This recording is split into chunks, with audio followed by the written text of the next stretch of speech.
objetivo de esta conferencia, de presentación, es presentar el viento como nuevo combustible, que de alguna forma es un título un poco provocador, porque da la sensación de que le vamos a poner velas en los coches, pero sí que yo quiero insistir en que si el vehículo eléctrico tiene sentido, es en gran medida debido a que en este país tenemos muchas energías renovables.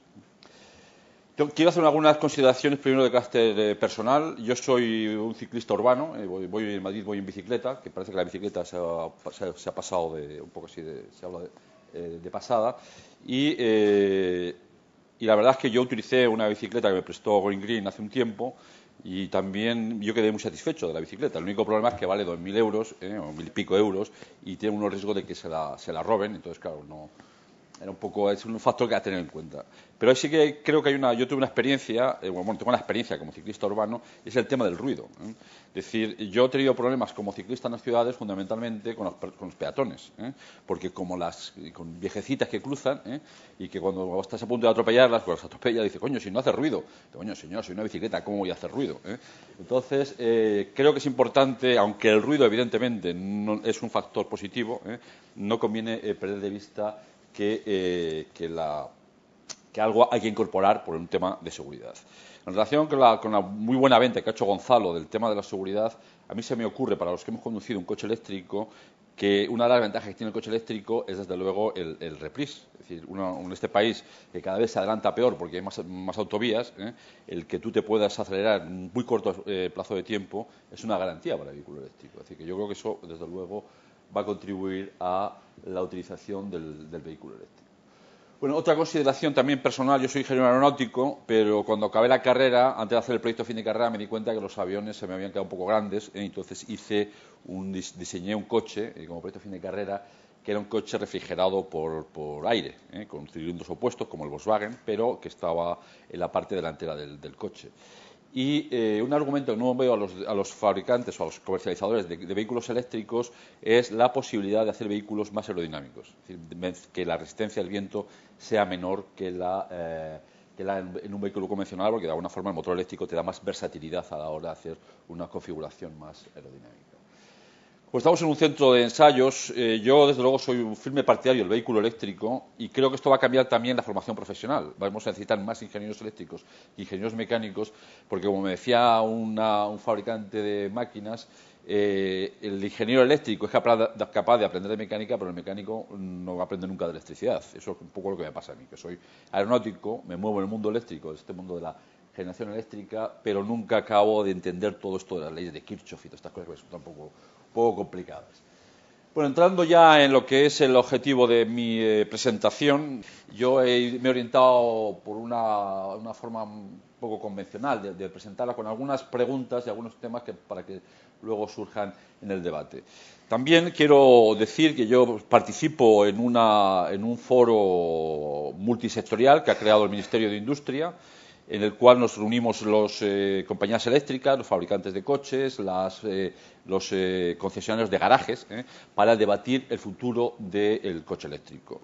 Y también, como una reflexión personal, la última reunión la tuvimos ayer, he de decir que todo el mundo está esperando a que el gobierno haga algo. En este país somos un país bastante conservador. Es decir, yo pedí ayer públicamente en esa reunión, bueno, una reunión privada, cuál era cómo se iba a financiar toda la penetración del vehículo eléctrico en España. Y todo el mundo, de alguna forma, estaba pensando que el Ministerio iba a dar las subvenciones pertinentes, que son siempre muy buenas.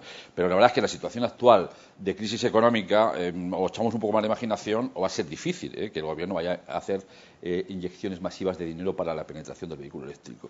Y lo sorprendente es que no había propuestas. Yo, de alguna forma, echaba también lanzaba el reto a las compañías eléctricas como la RWE, que ha tenido sus propios concesionarios, y allí el silencio era total. Es decir, o hay una mayor implicación de los agentes que se van a beneficiar de la penetración del vehículo eléctrico, o desde luego el vehículo eléctrico no va, en este país no va. Hay como un movimiento, ¿no? Todo el mundo está rotando alrededor de los proyectos de investigación, del CEDETI, pero realmente yo no veo que haya una apuesta firme por el tema del vehículo eléctrico. Entonces, el vehículo eléctrico, desde luego, para la eólica, solo nos interesa el vehículo eléctrico enchufable. Eso no nos interesa para nada, ni los híbridos puros, ni el vehículo eléctrico que no sea enchufable. Tiene que enchufarse porque, como yo voy a explicar ahora, lo fundamental es la gestión de la curva de carga. Entonces, si no, el Prius en su situación actual no nos interesa. Bueno, para dar unas ideas de cuál es la situación, yo cuando acabé la carrera aeronáutico, hago el proyecto a fin de carrera del coche, pero realmente el coche lo hizo porque era energéticamente eficiente. O sea, siempre me he movido una cierta sensibilidad medioambiental. Entonces, en los años 79, acá ahora 79, en el 80, montamos una cooperativa para hacer aerogeneradores. Yo sugiero que si en este momento que hay una situación de crisis y de paro, que nadie se quede parado, es decir, que se junte con unos colegas y, desde luego, todo lo que está alrededor del coche eléctrico, de los puntos de recarga, de la gestión de las flotas, va a ser una oportunidad de negocio futura. Todo cuesta, pero es fundamental en esta vida no quedarse a la espera de que le vayan a resolver una vez más, como pasa con el coche eléctrico que comentaba antes del foro, que alguien le resuelva las castañas. Hay que ponerse en marcha y ser operativo. Bueno, decía que yo en el año 80 empecé con la eólica. Si me llegan a decir en el año 80 lo que iba a pasar con la eólica 30 años después, desde luego había aguantado los años duros, porque los que se mantuvieron, que estaban conmigo en aquel año y se han mantenido en la eólica, están todos jugando al golf y no trabajando en una asociación como hago yo. Pero desgraciadamente no sabía lo que iba a pasar y tuve que dedicarme a otras cosas y me desvinculé del sector eólico, al que he vuelto al cabo en el año 98 cuando entré a trabajar en Acciona. Porque, desde luego, la que está pasando con la eólica en este país, pero es muy importante, no solo en este país, en el mundo. Es decir, nosotros tenemos los 19.000 megavatios que he mostrado antes. La tasa de cobertura a la que hemos llegado de la demanda eléctrica del país es el 14 y el 15%. Es tremendo. Es decir, nadie nos podía decir que esto iba a ser así. Y, desde luego, las perspectivas, tanto en España como en el mundo, son tremendas, ¿no?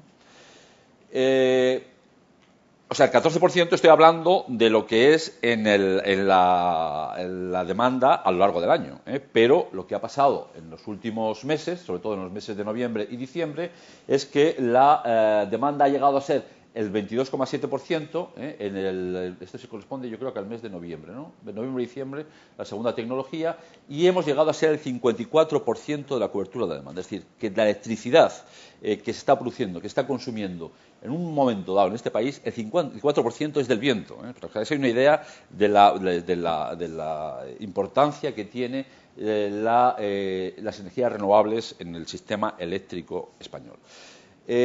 Yo sí he de decir, aunque, bueno, evidentemente hay distintas interpretaciones, que cuando uno hace el análisis ambiental del coche eléctrico, tiene que hacer desde el pozo a la rueda, el well to wheel, ¿no? Es decir, no tiene sentido solamente hablar de lo que es la generación eléctrica. Y, evidentemente, la mejor forma, o sea, lo que te digo, como he dicho al principio, la forma idónea de generar energía eléctrica, y desde luego desde el punto de vista ambiental, es con energías renovables. Es decir, los ciclos combinados, evidentemente, el gas se está produciendo en Argelia, con lo cual parte de los impactos ambientales se van a tener en Argelia, pero donde desde luego la base, la que justifica la utilización del vehículo eléctrico son las energías renovables y, fundamentalmente, por lo que ahora comentaré, la energía eólica. Entonces, el primer mensaje es que en España tenemos una tasa de cobertura altísima, la eólica tiene una tasa de cobertura altísima y medioambientalmente somos inocuos. Pero, además de este argumento, que es de carácter general, hay un factor que en España tiene una importancia clave, y es que en este país hay una combinación de dos factores. Por un lado, la producción de energía eólica, aunque evidentemente no es uniforme, en cada cuenca eólica por entendernos, hay 4 grandes cuencas eólicas. Galicia, por un lado, que es la zona de más viento del país, luego está el Valle del Ebro con el viento del Cierzo, luego está toda la parte central, que sería la zona de Albacete, y luego está en la zona de Tarifa. Cada una de ellas tiene su propio régimen de vientos. Pero, en general, existe una producción que empieza por la tarde, lo cual viene bien porque hay una punta de la demanda, normalmente es nocturna, pero se sigue manteniendo durante la noche. Y el problema es que en este país, que somos una isla eléctrica, por la noche, si hay mucha producción eólica y como hay poca demanda, corremos el riesgo de que se nos recorte la producción. Es decir, esa es nosotros justificamos el vehículo eléctrico por la parte medioambiental, es decir, evidentemente creemos que es importante que haya más vehículos eléctricos porque tiene sentido, están utilizando finalmente el producto que nosotros estamos generando, que es electricidad, pero sobre todo por el problema de los valles. Aquí tenemos un valle, que es esta situación, esta es la típica curva de carga del sistema eléctrico español, y aquí se ve que hay una menor demanda por la noche. Situación que en la crisis actual se está todavía agravando más, porque como sabéis, por la noche es el consumo industrial, y por el día el consumo industrial se superpone al consumo doméstico y de servicios. Entonces, como la industria se está cayendo, sobre todo industria como por ejemplo cementera, la industria de acero, mucha industria también ligada al sector del automóvil, lo que necesitamos, por lo tanto, es aumentar la carga. ¿Cómo podemos aumentar la carga? La carga la podemos aumentar, lo mejor sería tener bombeos. Es decir, si pudiéramos bombear bombear agua por la noche sería ideal, pero hacer bombeos es un tema muy complicado. Con lo cual no nos queda más remedio que apostar por tecnologías como el vehículo eléctrico que nos ayudan a gestionar esta curva de carga y a meter más carga por la noche, como ahora comentaremos. Por lo tanto, y esto es así porque, insisto, este país es una isla eléctrica. Cuando aumentemos la conexión con Francia, que sabéis que se está trabajando en aumentar la conexión con Francia, que en este momento es de 1.500 megavatios a 4.000, tendremos más capacidad de exportación, pero claro, los franceses que tienen mucha nuclear, y como de hecho está pasando, nos van a intentar vender por la noche también nuclear, con lo cual va a haber ahí una cierta competencia. O sea que el hecho de que haya más capacidad de evacuación no nos garantiza que podamos tener más demanda y que por lo tanto podamos vender esos excedentes de viento.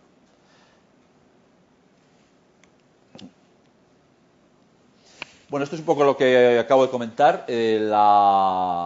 En el caso, por ejemplo, de la energía eólica, claro, evidentemente esto no pasa con la fotovoltaica. Es decir, la fotovoltaica no se produce por la noche, con lo cual no tiene estos problemas. Lo tenemos fundamentalmente los eólicos y las hidráulicas de pasada, ¿no? Entonces, si no hacemos algo, el problema es que entre un 3 y un 10% de la producción eólica puede perderse, con el agravante de que esto no nos lo pagan. Es decir, esto lo que llaman los ingleses el curtailment, los cortes de producción. El riesgo que tenemos es que si no aumentamos esta demanda de alguna forma, ese 3-10% desde luego va a ser algo que no podemos inyectar en la red. Esto es así fundamentalmente porque es necesario siempre mantener una generación eléctrica de seguridad. Las nucleares no regulan, una nuclear no la puedes parar y volver a arrancarla al día siguiente.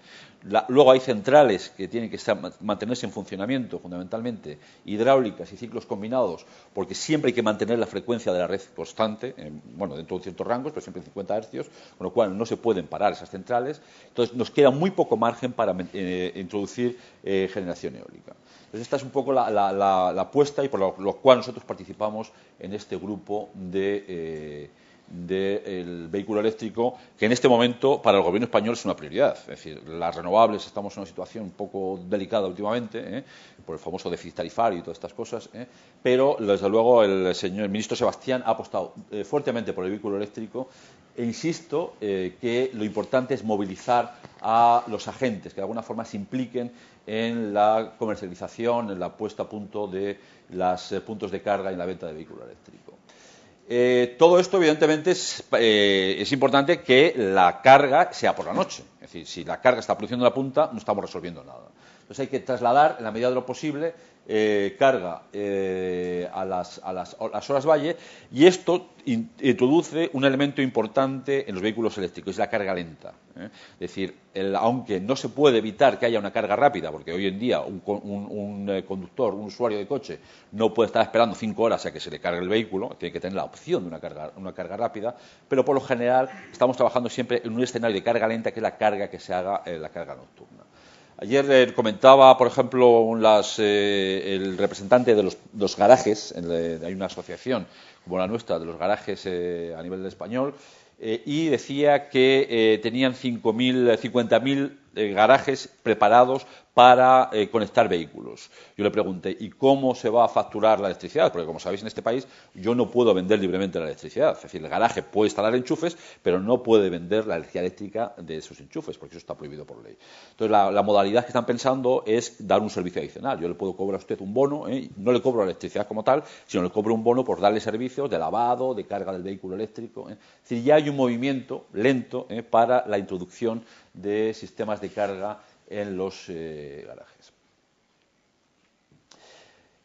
Lo que estaba contando antes de los recortes no es una situación de futuro. Es decir, este es un caso.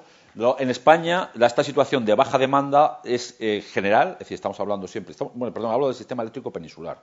Canarias es aparte, y desde luego en Canarias todavía tendría más sentido, pero en el sistema eléctrico peninsular el menor consumo eléctrico se produce siempre entre Nochebuena y Nochevieja. Como estamos todos ya ceporros, ¿no?, dormidos por la noche, se está consumiendo muy poca electricidad.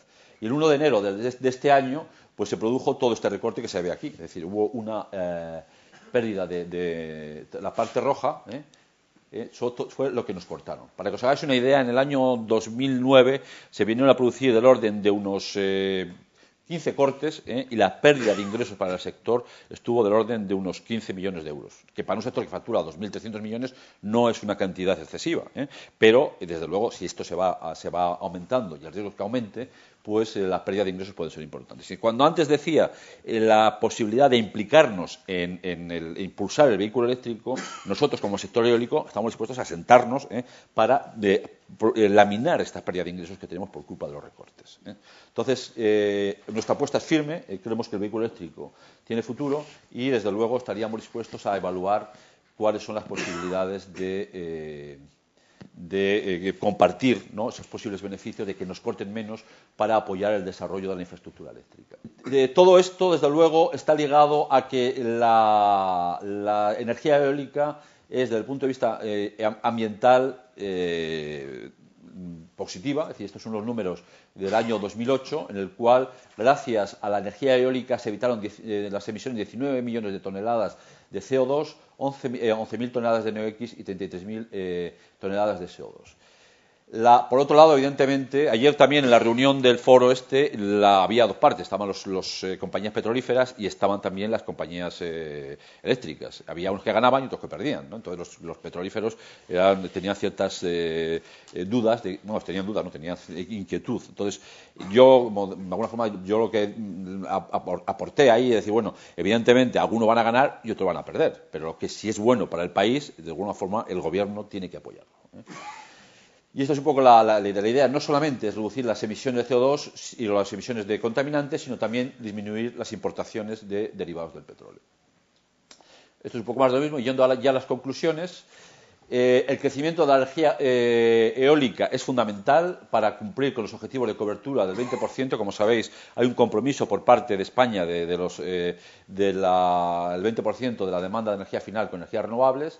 Estamos alcanzando. También es importante pensar que en este momento generar 1 kilovatio hora empieza a ser ya competitivo comparado con los ciclos combinados, siempre y cuando el gas natural esté indexado a un precio del barril del orden de 150 a 160 dólares el barril.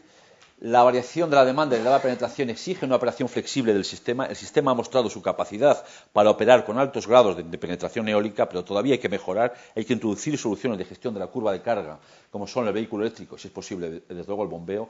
Y una última reflexión, y es que el sector eólico español está madurando. Es decir, hay una competencia muy fuerte internacional. Tenemos tecnólogos que han trabajado en electrónica de potencia, tenemos empresas que saben manejar el tema de los convertidores, de los inversores, y el vehículo eléctrico supone también una oportunidad desde el punto de vista tecnológico para estas empresas. Es decir, yo noto ya que hay empresas como Gamesa, que está diversificando, empresas como Ecotecnia, que de alguna forma esa ingeniería, esa capacidad que tuvieron para integrar una energía que era variable, que tenía unas ciertas rigideces, esas mismas experiencias van a ser capaces de trasladarla al vehículo eléctrico y sus ingenieros van a ser capaces de encontrar un nuevo nicho de mercado. Nada más, muchas gracias.